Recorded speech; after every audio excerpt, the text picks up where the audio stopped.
Pirgu i mbeturinave mbi fshatin Plani Bardh të bashkisë Klos Savjene shtohet. Dyshohet se ky vend depoziti mbetjesh përdoret nga banorët e Bulqizës, të cilët e kanë shumë afër për të hedhur materialet që dalin nga rikonstruksionet të ndryshme.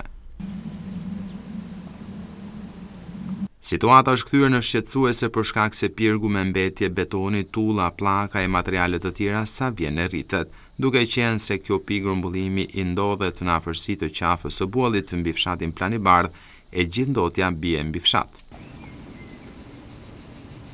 Jashtëkamras banorët të fshatit Plani Bardh thanë se materialet depozitohen aty nga automjete të ndryshme që vijnë nga Bulqiza dhe shfrytëzohet pasditja ose gjatë natës për të qenë larg shtyrit të kalimtarëve, por edhe të autoriteteve. Ndërkohë, banorët e zonës i bëjnë apel autoriteteve vendore dhe atyre të mbrojtjes së mjedisit që të ndërhyjnë sa më parë për të parandaluar rritjen e vend depozitimit të këtyre mbeturinave inerte, si dhe vënien para përgjegjësisë ligjore të çdo personi që i hedh mbetjet aty.